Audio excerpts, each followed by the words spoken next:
ഇന്ന് പരപ്പനങ്ങാടിയിലേക്കാണ് യാത്ര തിരിക്കുന്നത്.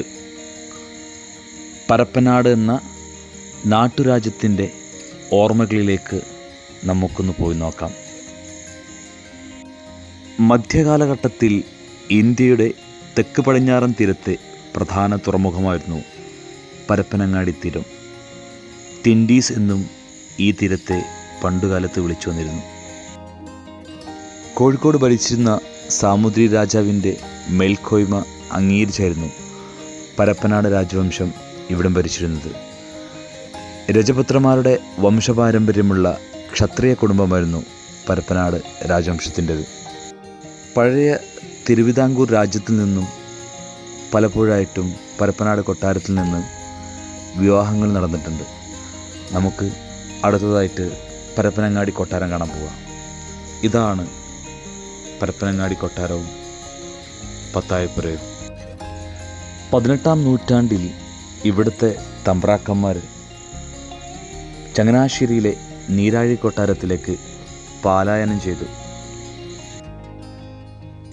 തിരുവിതാംകൂറിലെ ചിത്രകാരനും പണ്ഡിതനും കവിയുമായിട്ടുള്ള കേരള പാണിനി രാജരാജവർമ്മയും ആധുനിക ചിത്രകലയുടെ പിതാവായ രാജ രവിവർമ്മയും പരപ്പനാട് രാജവംശത്തിൻ്റെ സന്തതികളാണ്. പരപ്പനാട് രാജവംശത്തിൽ നിന്നും ചങ്ങനാശ്ശേരി നീരാഴി കൊട്ടാരത്തിലേക്ക് താമസം മാറിയ രാജകുടുംബത്തിന് തിരുവിതാംകൂർ റാണി ലക്ഷ്മിഭായി ഹരിപ്പാട് പുതിയ കൊട്ടാരം നിർമ്മിച്ച് ലക്ഷ്മീപുരം കൊട്ടാരം എന്ന പേര് നൽകി അവരവിടെ താമസിപ്പിക്കുകയും ചെയ്തു.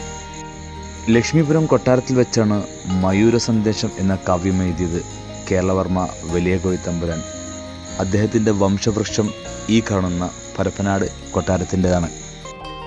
പത്തായപ്പുരയുടെ ഒരു ഭാഗമാണ് ഈ കാണുന്നത്. എന്ത് കൊത്തുപണികളല്ലേ, കണ്ടു നോക്കി. ഇപ്പോൾ എല്ലാം ജീർണിച്ച അവസ്ഥയിലാണ്. ഒന്ന് ഓർത്തു നോക്കാണ് ഈ വഴി. പണ്ട് കാലത്ത് കുതിരക്കുളമ്പടി ഏറ്റ സ്ഥലം, രാജാക്കന്മാർ തൻ്റെ പ്രജകളെ കാണാൻ വേണ്ടിയിട്ട് വന്നിരുന്ന സ്ഥലങ്ങളൊക്കെ ആയിരിക്കാം ഇവിടെ. ഈ യുഗത്തിലുള്ള നമുക്ക് ചരിത്രത്തെക്കുറിച്ച് ബോധ്യമുള്ള ആൾക്കാരുണ്ട്, ബോധ്യമില്ലാത്ത ആൾക്കാരുണ്ട്. എന്തായാലും വല്ലാത്തൊരു നഷ്ടമാണ് ഇതുപോലത്തെ കോവിലകം നമുക്ക് സൂക്ഷിച്ച് വെക്കാനും വരും തലമുറക്ക് രാജവംശങ്ങൾ നമ്മുടെ നാട്ടിലുണ്ടായിരുന്നുവെന്നും അവർ നല്ല ക്ഷത്രിയന്മാരായിരുന്നു, ഉദാരസീനരായിരുന്നു, തങ്ങളെ പ്രജകളെ വളരെ കാര്യഗൗരവത്തോടു കൂടി നോക്കിയിരുന്ന ആണെന്നും അവരുടെ വീരകഥകളെല്ലാം നമുക്ക് പറഞ്ഞു കൊടുക്കാനൊക്കെ പറ്റുമായിരുന്നു. അത് സംരക്ഷിച്ചിരുന്നെങ്കിൽ ഇപ്പോൾ എല്ലാം നശിച്ച് കുറഞ്ഞ ഒരു ചെറിയൊരു ഭാഗം മാത്രമായി പരപ്പനാട് രാജവംശത്തിൻ്റെ. ശേഷിപ്പുകളായിട്ട് ഈ കാണുന്ന സംഗതികൾ മാത്രം ബാക്കിയുള്ളൂ. അങ്ങേയറ്റം ഇല്ലാതായ ഈ കൊട്ടാരത്തിൻ്റെ ദൃശ്യത്തിൽ നിന്നും ഞങ്ങൾ പരപ്പനങ്ങാടിയോ മറ്റു പ്രദേശങ്ങളിലേക്ക് യാത്രയാകേണ്ടായത്. കാർഷിക വൃത്തിക്ക് ഏറെ പേര് കേട്ടതാണ് ചരിത്രാതീത കാലം മുതലേ പരപ്പനങ്ങാടി. ഇപ്പോഴത്തെ നെടുവ വില്ലേജ് അതിലേറ്റവും സുപ്രധാന സ്ഥലമായിട്ടാണ് കണക്കാക്കപ്പെടുന്നത്. കാർഷിക വൃത്തിക്ക് പുറമെ ഈ നാട് മത്സ്യബന്ധനത്തിനും കടൽ വാണിജ്യത്തിനും പണ്ട് കാലം മുതലേ പേര് കേട്ടതാണ്. താനൂരിൻ്റെയും പരപ്പനങ്ങാടിയുടെയും അതിരു പങ്കിടുന്ന സ്ഥലം ടിൻഡീസ് തുറമുഖമായിരുന്നുവെന്ന് ചരിത്രകാരന്മാർ പല ബുക്കുകളിലും രേഖപ്പെടുത്തിയിട്ടുണ്ട്.